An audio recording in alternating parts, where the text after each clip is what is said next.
자, 오늘은 열매 맺는 사람이란 제목으로 요한복음 15장 4절부터 8절까지의 말씀을 같이 나누는 거예요.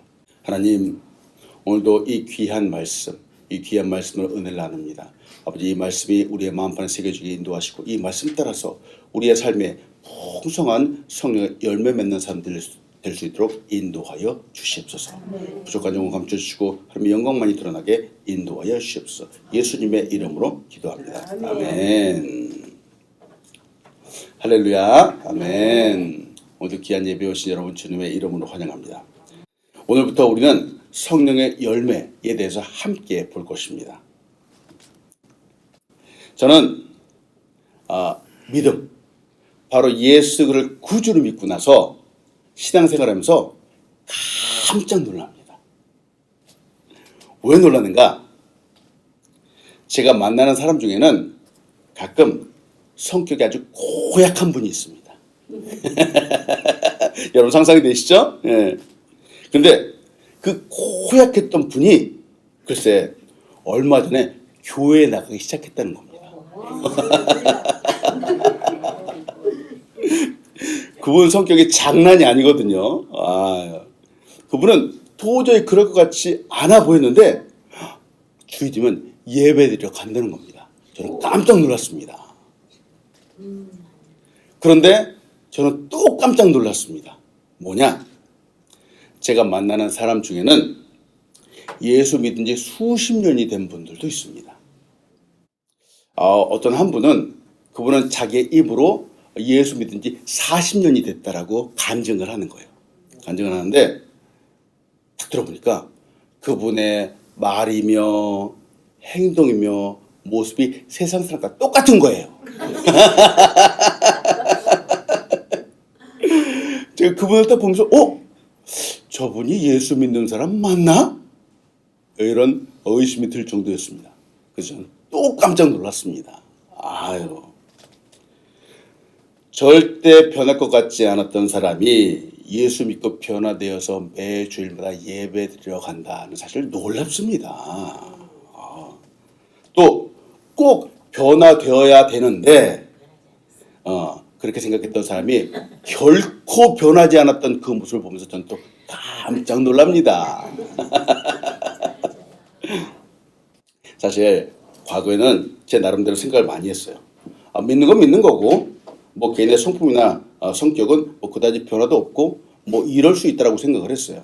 제가 왜 이렇게 생각을 했냐면은 그동안에 보았던 많은 사람들이 바로 그런 모습들을 보여주었기 때문에 그렇습니다. 장로님이라고 하는 분들도 저 멀리 있는 분들 말하는 거예요. 권사님도 또 집사님도 교회 직분을 받아서 딱 겉모습 은혜로워 보이는데 삶에 어떠한 힘든 상황들이 딱 닥치면 툭 하고 그 옛날의 모습들이 그냥 튀어나오더라는 겁니다. 그래서 저는 고민했습니다. 사람은 바뀔 수 있을까? 예수 믿으면 정말 삶이 변할 수 있을까? 저는 고민했습니다. 깊이 생각해 보았습니다. 여러분의 생각은 어떤지요? 예수 믿으면 정말 변화될 수 있는지요? 말씀 들어가면서 여러분과 나눕니다. 우리는 변화될 수 있습니다. 우리는 변화될 수 있습니다. 하나님은 누구보다 하나님께서 우리가 변화되기를 원하시는 분입니다. 그리고 성경에서는 예수 믿는 우리는 변화하는 사람이라고 강조합니다. 그래서 제가 고민하는 거예요. 이 사람이 예수 믿었는데 변하지 않는 그 모습을 볼 때 저는 고개를 갸우뚱할 수밖에 없는 겁니다. 우리가 잘 알고 있는 고린도후서 5장 17절이에요. 우리 같이 한번 읽어보겠습니다. 시작. 그런즉 누구든지 그리스도 예수 안에 있으면 새로운 피조물이라. 이전 것은 지나갔으니 보라 새 것이 되었도다. 아멘. 예수 안에 있는 사람은 변화될 수 있습니다. 이 고린도후서 5장의 말씀 보십시오. 누구든지 그리스도 예수 안에 있으면 뭐라고요? 새로운 피조물이래요. 새로운 피조물. 맞습니다. 이 새로운 피조물이라고 하는 이 이야기는 이전의 모습과 달라졌다라고 하는 의미입니다. 그렇죠? 완전히 다른 사람이 되었다라고 하는 말입니다. 이는 단순히 내 내면 속 사람만 거듭나서 내 영혼만 새로워진 것이 아닙니다. 새롭다라고 하는 것은 우리의 생각도 바뀌고 우리의 태도도 바뀌고 우리의 언어도 바뀌어서 우리의 삶이 바뀌었다라고 하는 말입니다. 아멘. 아멘.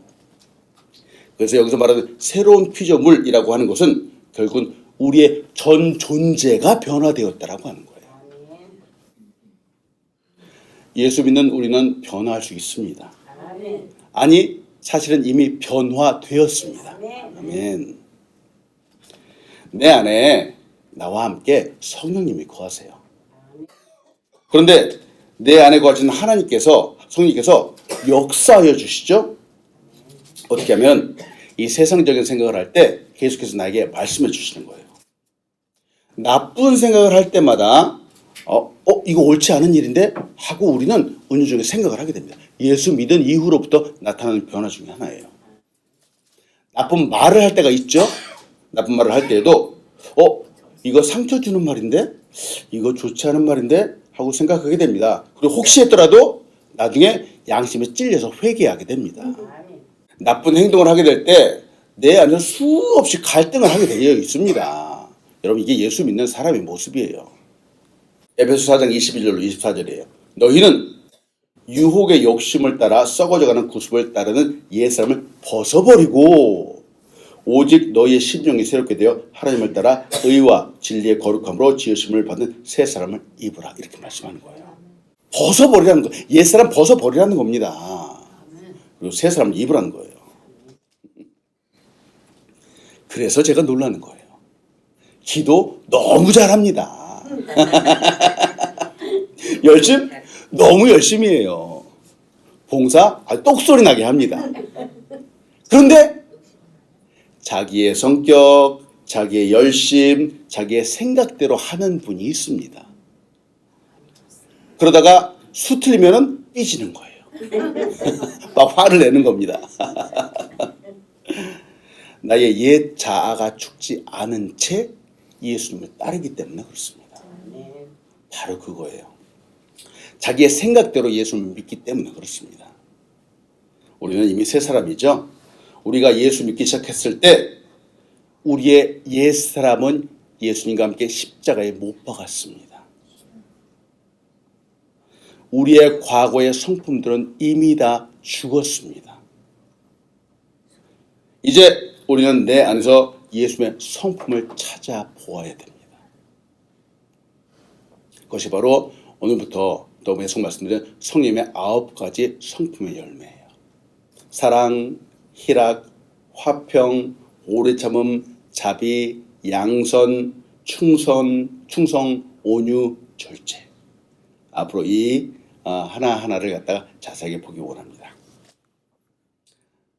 첫 번째, 주님은 열매 맺게 하시는 분입니다. 주님은 우리에게 열매를 맺게 하시는 분이에요. 아멘. 아멘. 우리 인생은 타락했었죠. 타락하기 전에는 말이죠. 늘 거룩하고 아름다운 삶을 계속 살았습니다. 그때는 하나님과 함께 동행하는 삶을 살았습니다. 그러나 인생의 죄를 범한 후 사람은 하나님과 함께 할 수 없었습니다. 그러니 당연히 거룩한 삶을 살아갈 수 없게 되었습니다. 제가 왜 이 말씀을 드리냐? 사실은 우리 사람들은 말이죠. 사실 누군가가 함께 있을 때 그래도 조금은 사람답게 살아갑니다. 아마 여러분 이해되실 거예요. 자, 누군가가 함께 있다가 혼자 있게 되었어요. 혼자 있게 되면 그때부터 이런저런 생각을 하게 됩니다. 그리고는 누가 보는 사람도 없는데 이까짓 좀 이렇게 하면서 너무나 쉽게 죄를 범할 때가 많다는 거예요. 불법을 저지르게 되죠. 이것이 우리 타락한 인간의 본질이에요. 성경이 이렇게 말하잖아요. 로마서 3장 23절. 모든 사람이 죄를 범하였으며 하나님의 영광에 이르지 못하더니 하고 말합니다. 어느 뼈대에 있는 집안에는 가훈이라는 것이 있습니다. 선대 때부터 쭉 내려오는 집안의 이제 교훈과 같은 거죠. 가정의 교훈과 같은 거죠. 뭐 근면, 뭐 성실하라, 뭐 정직하라 이런 것들을 가훈으로 삼는 집안들이 있습니다. 이걸 본받아서 이제 학교에 그 학훈이라는 것이 있어요. 교훈이라는 것이 있습니다. 그리고 조금 더 작게 이제 교실, 고등학교, 중학교 교실마다 이렇게 급훈이라고 딱 붙여놓지 않습니까? 열심히 공부하라고 이제 도전하는 거죠. 근데 어느 한 고등학교에서 딱 급훈이 적혀 있었는데 아주 재미있는 급훈이 적혀 있었습니다. 엄마가 보고 있다. 이게 급훈이에요, 급훈. 교실 급훈. 왜 이걸 딱 붙여놓을까? 공부를 해야 되는데 혼자 있다라고 생각하니 공부를 안 하는 거예요. 엄마가 보고 있다, 엄마가 함께하고 있다, 그리고 공부 열심히 해라 라고 도전하는 거예요. 이게 급훈이라는 거예요. 고등학생도 그렇고 사람들도 그렇고 사실 혼자서 스스로 알아서 잘하는 사람들은 그렇게 많지 않습니다. 이걸 다시 다른 말로 하면은 우리 사람들은 스스로 알아서 열매 맺기 힘들다라고 하는 겁니다. 맞아요. 우리는 스스로 죄를 깨닫지 못합니다. 우리는 스스로 잘못을 인식할 수 없습니다. 스스로 거룩한 길을 찾을 수 없습니다. 자, 혼자 있는 사람들의 특징이에요.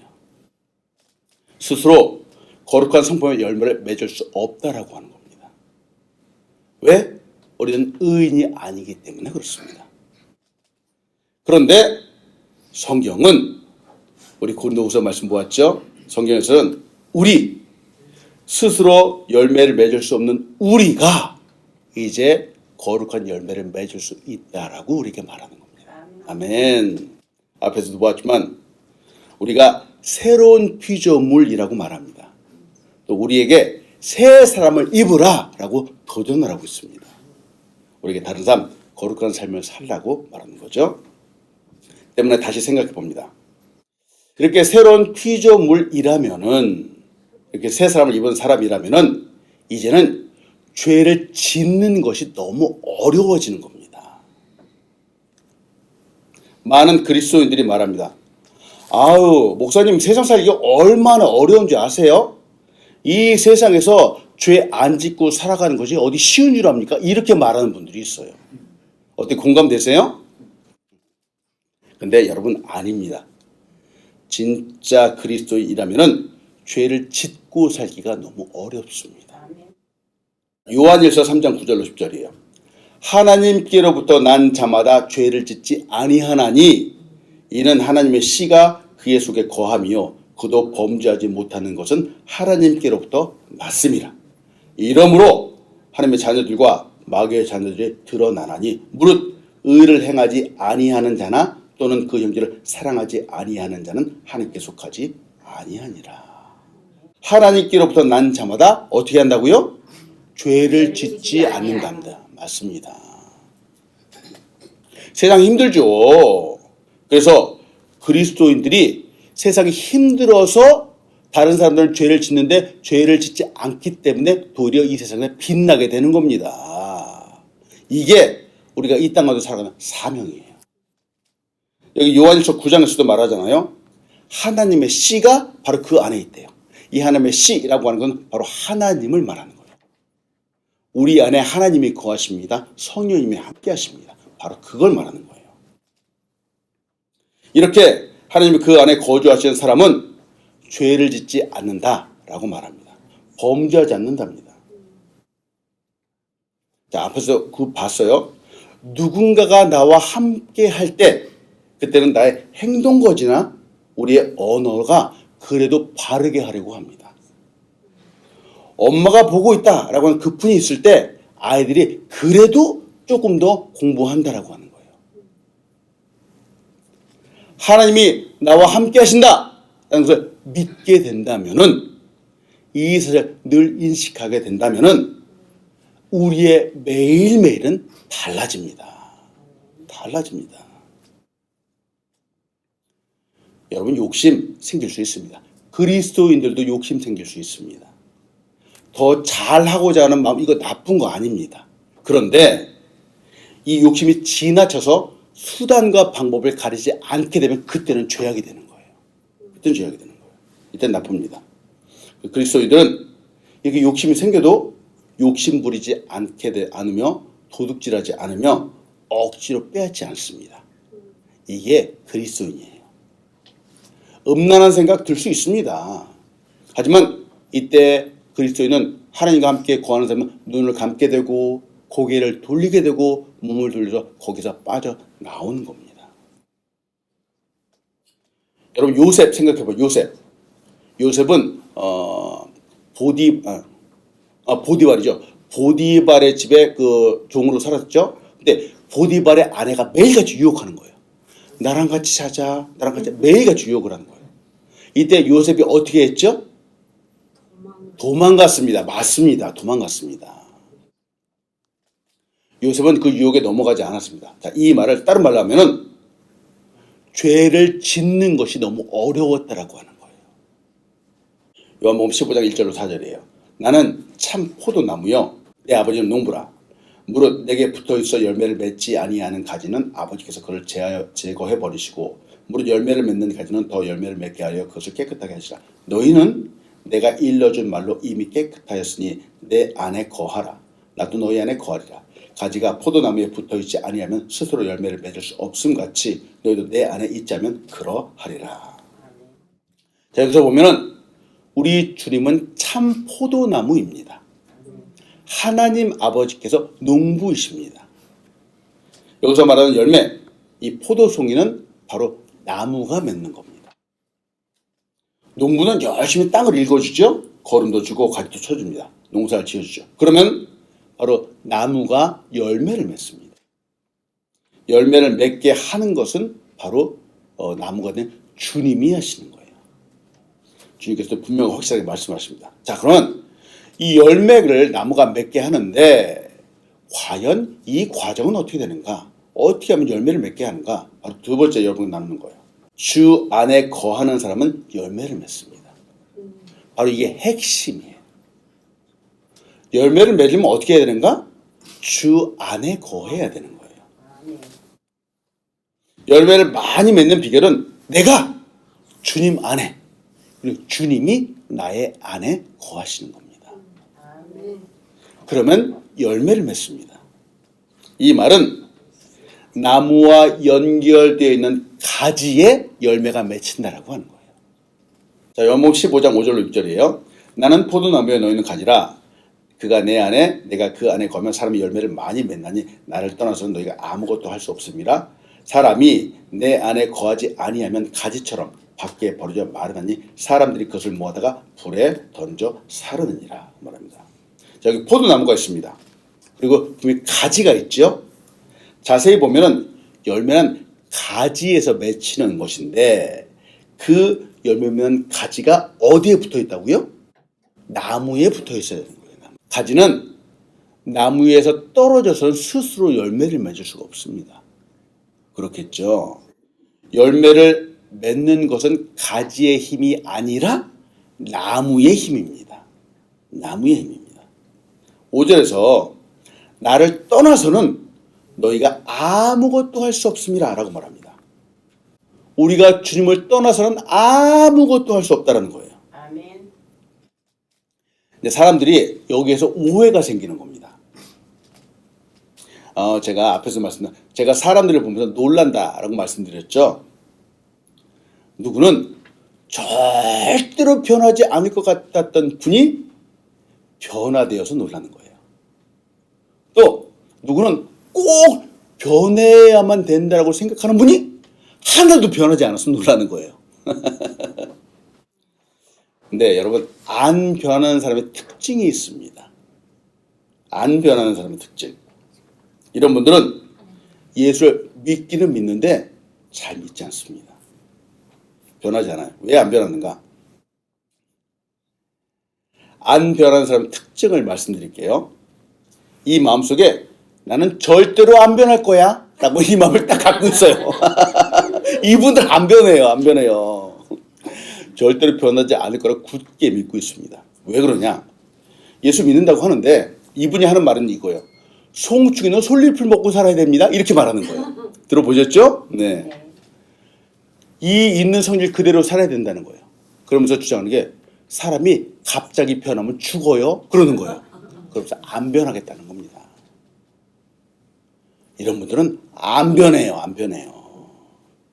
자기 자신은 절대로 변하지 않을 거라고 철석같이 믿고 있습니다.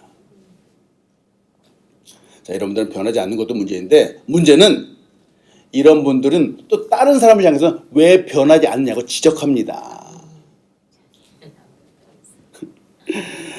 믿는다고 하면서 왜 그 사람 모양이 그 모양이냐고 이렇게 말하는 거죠. 그러니 이런 분이 변화가 되겠습니까? 물론 교회 간다는 거 큰 일이긴 하지만 말이죠. 우리는 열매라고 하면은 눈으로 보이는 크고 풍성한 그 어떤 결과를 생각을 합니다. 근데 그런 결과가 있기 전에 먼저 나 자신의 성품의 변화가 반드시 있어야 됩니다. 이게 진짜 변화예요. 이게 열매예요. 열매 중에서 진짜 열매는 나 자신의 변화입니다. 성령의 열매라고 하는 것은 결국은 나 자신의 변화입니다. 나 자신의 변화입니다. 이는 나무 대신 예수께 딱 달라붙어 있는 거예요. 한국에서 한 청년이 예수를 믿게 되었습니다. 너무 신앙생활 잘하고 싶었죠. 근데 그 집안은 믿음을 갖고 살기가 참 힘들었습니다. 왜냐하면 예수 믿지 않는 아버지가 새벽 5시면 일어나시는 거예요. 일어나자마자 텔레비전을 트는 거예요. 텔레비전을 틀고 이런 뉴스 저런 뉴스 아주 크게 새벽부터 보는 겁니다. 이 청년은 일어나서 말씀 보고 묵상하고 기도를 해야 되는데 텔레비전 소리도 너무 크고 막 그냥 우악작해서 기도하고 이 신앙생활을 할 수가 없는 겁니다. 그래서 집안에 그래서 이 청년은 새벽마다 도서관에 가서 경건의 시간을 갖기 시작했습니다. 말씀을 보고 묵상하고 기도를 했습니다. 그렇게 한참 좀 지났죠. 시간이 지났습니다. 말씀 기도로 매일매일 지내다 보니까 집안에 어려움들이 점점 사라지고 문제도 사라지며 평안해지는 것을 느낄 수 있었어요. 그래서 이제 매일매일 감사하게 보냈습니다. 그러다가 이 청년이 군대를 갔습니다. 시간이 흘러서 군대 복무를 다 마치고 집에 돌아왔는데 깜짝 놀랐습니다. 집이 군대 가기 전에 분위기와 달라도 너무 다른 거예요. 이전보다 훨씬 못한 거예요. 아버지와 어머니는 갈등이 생겨서 매일같이 부부싸움을 하는 거예요. 하나 있는 여동생은 대학을 다니다 그만 자퇴를 하고 말았습니다. 또 남동생도 사춘기로 이리저리 방황하는 등 이 집안의 모습을 보니까 가슴이 메어지는 것 같았어요. 이래서는 안 되겠다 싶어서 다시 무릎을 꿇고 하나님께 간절히 기도하기 시작을 했습니다. 늘 말씀을 묵상하면서 주님과 동행하는 삶을 살았습니다. 나무에 가지가 딱 달라붙어 있는 것처럼 정말 그 말씀을 붙잡고 기도를 했어요. 그랬더니 신비하게도 가정의 분위기가 점점 바뀌는 것을 느낄 수 있었어요. 싸움도 줄어들게 되었고 문제들이 점점 작게 보이기 시작을 했습니다. 그리고 가족들이 서로 위해주는 모습들이 이제 보이기 시작을 하는 거예요. 그래서 이 청년이 깨달았습니다. 그렇구나. 주님과 함께하는 그리스도인 한 명이 진정 모두를 형통하게 하는 사람이구나 라는 생각을 하게 되었습니다. 여러분, 주님과 함께 동행하는 한 명, 이 한 사람이 모두를 형통하게 하는 사람입니다. 많은 그리스도인들의 문제는 실제의 삶에서 우리 주님과 동행하지 못한다라고 하는 겁니다. 주님과 동행하지 못합니다. 가지가 나무에 붙어 있어야 하는데 여러분 이 붙어 있는 것 자체를 너무 힘들어하는 겁니다. 오늘 성경 말하지 않습니까? 나의 안에 거하라 이렇게 말씀합니다. 그러면 어떻게 된다고요? 열매가 맺힌답니다. 내가 스스로 열매를 맺고 무엇을 바꾸려고 열심히 노력해서 열매를 맺히는 것이 아닙니다. 주 안에 거하기만 하면은 바로 열매가 맺혀진다는 거예요. 아멘. 내가 무엇을 바꿔보려고 하지만, 내가 스스로 열매를 맺어보려고 하지만, 열매는 내가 스스로 맺을 수 없습니다. 가지 스스로가 열매를 맺을 수 없는 겁니다. 성령 충만한 삶은 어떤 삶인지요? 주 안에 거하는 삶입니다. 이게 성령 충만한 삶이에요. 주님과 함께 거하는 삶이죠. 이때 풍성한 열매가 맺혀지게 됩니다. 우리가 잘 알고 있는 빌립보서 4장 13절이에요. 자, 같이 읽어보겠습니다. 시작. 내게 능력 주시는 자 안에서 내가 모든 것을 할 수 있느니라. 아멘. 여기서 조건이 있어요. 내가 모든 것을 할 수 있는 그 조건이 뭐예요? 능력 주시는 자 안에서. 내가 능력 주시는 자 안에서 있을 때 내가 모든 것을 할 수 있다라고 하는 거예요. 즉 나무에 붙어 있어야지 가능하다는 겁니다. 여러분, 우리 그리스도인들은 열매 많이 맺을 수 있습니다. 단 주님과 함께 있을 때 그렇습니다. 함께 있을 때. 주님 안에 있을 때 열매 맺을 수 있습니다. 주 안에 있을 때 열매를 맺을 수 있고, 주 안에 있을 때 모든 것을 할 수 있습니다. 여러분, 이 말씀, 이 사실을 믿으시길 축원합니다. 아멘. 맞아요. 이 땅에서 살아가는 우리 그리스도의 사명은 어디 멀리 있는 것이 아닙니다. 사실은 아주 가까운 데 있습니다. 가장 가까이는 우리 가정에 있어요. 우리 가정에서 가족들 대할 때 그냥 보는 것이 아닙니다. 내 느낌, 내 생각, 내 감정대로 보는 것이 아니라 이 가족들을 주 안에서 보는 거예요. 주 안에서 보는 거예요. 또 교회에서 성도들을 볼 때도 마찬가지예요. 성도들이라고 해서 늘 사랑스럽겠습니까? 그럼에도 불구하고 주 안에서 보는 거예요. 옆에 있는 사람들, 이웃들, 친구들을 볼 때 내 생각, 내 관점, 송충이는 솔잎을 먹고 살아야 된다는 이 관점 다 버리고 주 안에서 보는 거예요. 이는 주님 안에 거하는 삶입니다. 가지가 나무에 딱 달라붙어 있는 삶입니다. 이때 열매를 맺게 됩니다. 말씀했습니다. 우리 삶의 성령의 열매가 맺히기를 기도하십시오. 저는 열매 맺는 삶을 위해서 우리 여러분과 같이 캠페인을 하나 하기 원해요. 뭐냐? 열매 캠페인이에요. 열매 캠페인. 즉 우리의 삶에 성령의 열매가 정말 맺히는 이 삶을 살아가기 원하는 겁니다. 이를 위해서 무엇을 해야 되는가? 바로 기도부터 해야 돼요. 기도하면 매일 주님 안에 거하기를 기도하면서 갈망해야 됩니다. 그래서 다음과 같이 기도하는 거예요. 아우름 공동체 매일의 기도예요. 자, 제가 천천히 볼게요. 하늘에 계신 아버지, 오늘 제가 주님의 임재 안에서 살고 주님을 더욱 기쁘시게 하여 주시옵소서. 나의 주 예수님, 오늘 제가 저의 십자가를 지고 주님을 잘 따르게 하여 주시옵소서.